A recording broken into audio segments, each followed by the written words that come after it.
नहीं, देखिए चौधरी जी, ढींगरा साहब को मैं सुन रहा था, इक्का दुक्का उदाहरण उन्होंने दिया है, लेकिन आज की तारीख में सबसे बड़ा सवाल है कि जो हमारा सिस्टम है उसमें कॉलेजियम से ज़्यादा परफेक्ट और कोई दूसरा सिस्टम हो ही नहीं सकता है।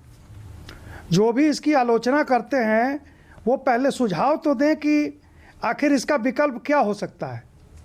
कॉलेजियम सिस्टम में इक्के दुक्की खामियां हो सकती हैं, हर एक कोई भी सिस्टम परफेक्ट नहीं होता है, कोई व्यक्ति परफेक्ट नहीं होता है। तो ऐसी स्थिति में अब ये कहना कि collegium system as a whole एकदम ख़त्म है,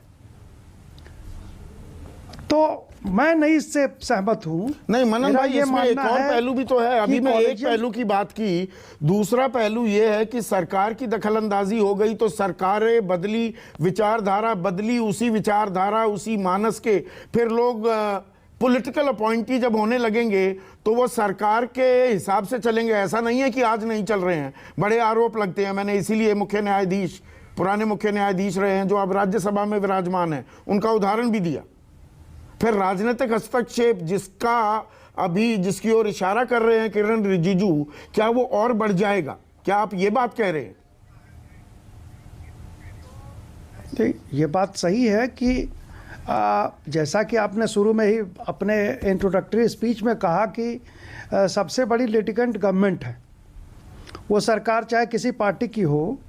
तो अगर सरकार ही जजों को नियुक्त करने लगे तो इसका मतलब है कि 50% से ऊपर लिटिगेशन सरकार की है, और सरकार अगर जजेस की नियुक्ति करने लगे तो निश्चित तौर पर जो न्याय मिलना है लोगों को, उस पर एक बहुत बड़ा प्रश्न चिन्ह लग जाएगा, बहुत बड़ा एक क्वेश्चन मार्क लग जाएगा कि भाई जनता का मैक्सिमम लिटिगेशन सरकार के खिलाफ ही है। तो ऐसी स्थिति में अगर सरकार ही पूरी तरह से उसको ये आज़ादी दे दी जाए कि वही हाई कोर्ट जज, वही सुप्रीम कोर्ट जज को नियुक्त करेंगे, तो हमें लगता है कि जनता को न्याय मिलने में काफ़ी कठिनाई होगी। जो जिस रिजिम की बात हमारे जस्टिस अंसारी साहब बता रहे थे, वो कांग्रेस रिजिम में क्या क्या हुआ हम लोगों को याद है, पूरे देश को याद है कि क्या हो रहा था उस समय, कैसे ट्रांसफ़र होते थे, कैसे जजेज को सैक किया जाता था, कैसे सुपरसीड करके चीफ जस्टिस ऑफ इंडिया बना दिया जाता था। तो ऐसी स्थिति में अभी का जो वर्तमान सिस्टम है कॉलेजियम का, ये बड़ा सोच समझ के इसको बनाया गया है। सरकार का भी दुनिया की भी मिसाल दी जाती है मनन भाई, अमेरिका हो, इंग्लैंड हो, साउथ अफ्रीका हो, लैटिन अमेरिका हो, वहाँ दरअसल अगर जुडिशल कमीशंस भी हैं तो वो जुडिशल कमीशन हमारी तरह का नहीं, एनजीएसी जो हमने बनाया था 99th अमेंडमेंट में, ये तो 3 जजेस हो गए, 3 सरकार के मुलाजिम या सरकार के नुमाइंदे हो गए। हम प्रॉपर एक, जिस ओर एस.एन. ढींगरा साहब इशारा कर रहे हैं, वो पैमाना क्या है, कौन बनेगा, इम्तिहान तक देने को तैयार नहीं हाई कोर्ट और सुप्रीम कोर्ट के जजेस। एक प्रॉपर सिस्टम, एक पैमाना क्या तैयार नहीं किया जा सकता? 75 साल हो गए आजादी के। वही बात है कि एक टोटली इम्पार्शियल और ऑटोनोमस कोई बॉडी बने, तब तो हम सोच सकते हैं कौन बनाएगा वो। लेकिन जो हमारा एनजेएसी जो था, वो हमको लगता है कि उसकी तो कभी बात ही नहीं होती है, उस वैसा कोई सुझाव ही किसी तरफ से नहीं आता है। या तो हम एनजेएसी में कन्फाइंड होकर रह जाते हैं, या हम कॉलेजियम की आलोचना पे लगे हुए हैं। मेरा ये कहना है कि वो टोटली ऑटोनोमस बॉडी हो, जहाँ की किसी का इंटरफेरेंस नहीं हो, ना ही सरकार का।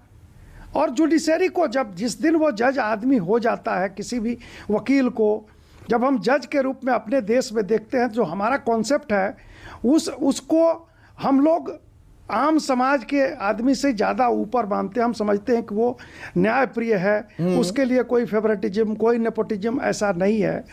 वो यहाँ तक कि उसके रिमूवल के लिए भी मुझे लगता है कि बहुत बड़ी लंबी चौड़ी प्रक्रिया है इम्पीचमेंट की। वो तो हम ऐसे अभी मुकम्मल अंजाम तक पहुंच भी नहीं पाती। गंभीर आरोप लगते हैं, कितने जज हटे हैं आज़ाद भारत में या हटाए गए हैं? हाँ, सही बात है। लेकिन जो हमारे संविधान निर्माताओं ने जो कॉन्सेप्ट दिया, वो हमारे जजों को आम आदमी से बहुत ऊपर समझ के और न्याय के लिए बहुत ही एक उम्दा व्यक्तित्व समझ के उनको हम लोग समझते हैं और अपॉइंट करते हैं। ठीक है, तो अभी के सिस्टम में एक मिनट मनन भाई, जस्टिस मित्तल, देखिए लड़ाई है सरकार, एग्जीक्यूटिव और जुडिशरी के बीच। अब ये लड़ाई है कि जी जज कौन नियुक्त करे, उस पर तो मैंने अभी चर्चा की, पर क्या आपको इस बात को लेकर कभी कभी दुख भी होता है, पीड़ा होती है कि इस बात को लेकर लड़ाई नहीं हो रही कि क्या हम बेस्ट टैलेंट को जज बना रहे हैं, या ये लड़ाई सिर्फ यहां खत्म हो जाती है जी मैं बनाऊंगा कि आप बनाएंगे?